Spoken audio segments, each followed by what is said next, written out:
Hello everyone! Now I don't know about you guys, but I always seem to be doodling. I'm not amazing at doodling, and I never create a beautiful piece of artwork out of anything that I doodle, but I do quite like doodling, and I like that building up of a pattern. I find that I tend to do the same thing quite often, which is I'll start by drawing a simple 5-petaled flower, and then I just use lines and shapes to build up a larger patterned image.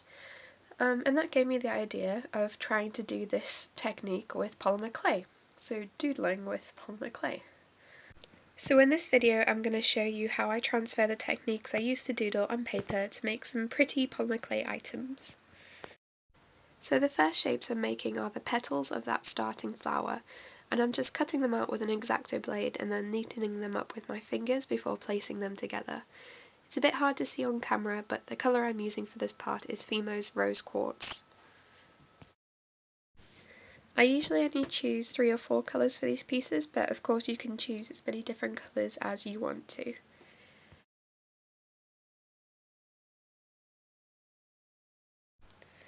Just like doodling on paper, I like to work from the inside of the piece outwards.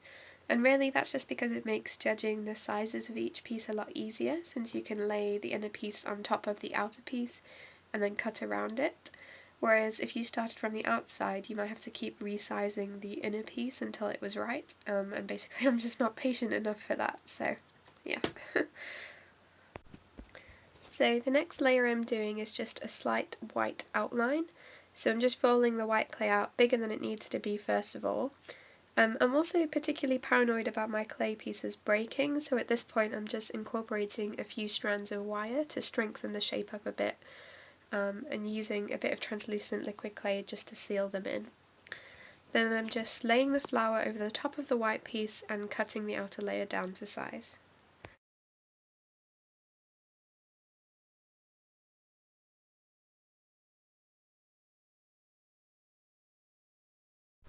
Now that the flower has a little bit of support, I'm just pushing in a flat-backed pearl into the centre for a bit of extra decoration. You could use anything for this really. You could use buttons, cabochons, beads, or just clay, or you could just skip this part completely if you don't want anything in the centre of your piece. Okay, so for the next layer I'm rolling out a thin-ish sausage of translucent orange, and then just wrapping this around the flower shape.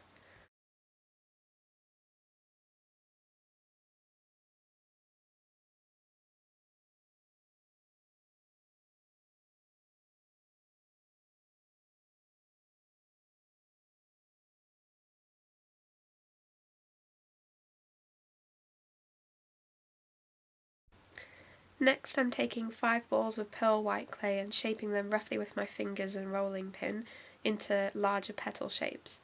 Then I'm laying them behind my flower shape, and I'm just again using a little bit of translucent liquid clay and giving everything a gentle push just to help the clay bond.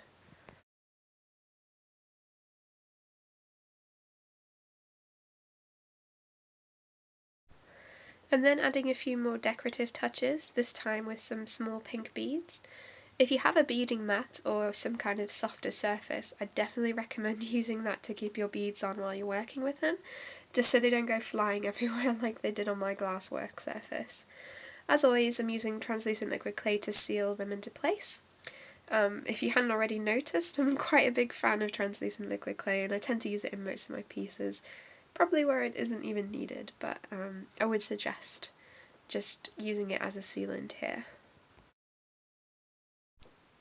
Next, I'm rolling out thin, small sausages of rose quartz clay and laying them onto the white petals in a semicircle shape, and this is just another decorative thing.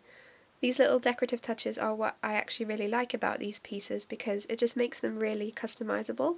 There's just loads of stuff that you could do with them. Okay, so we're onto the last layer now. I'm just rolling out some translucent orange, bigger than my flower shape, and just like with the white layer, I'm incorporating a few lengths of wire into it to add some strength. Then I'm popping my flower onto the orange and adding a few more decorative touches in the form of some white circles made with little balls of white clay before I cut out the final shape.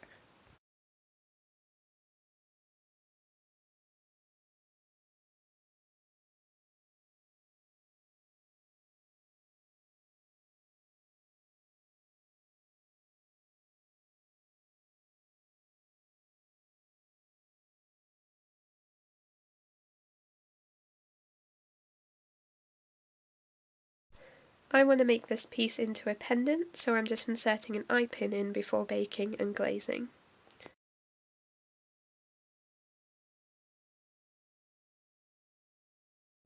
And here you go, the finished product. I think these make very pretty pendants. I like to call them icing flowers because they kind of remind me of cake decorations. You could do anything with these though. You could make them into magnets or badges, keychains, anything you want really. And of course you don't have to follow the curvy flower shapes I made here. You could use any shapes you like and just use the method of building the pattern up to make an interesting doodle piece. So hopefully this tutorial has been useful and has given you a few ideas for your own pieces. Thank you so much for watching, and I'll see you guys soon.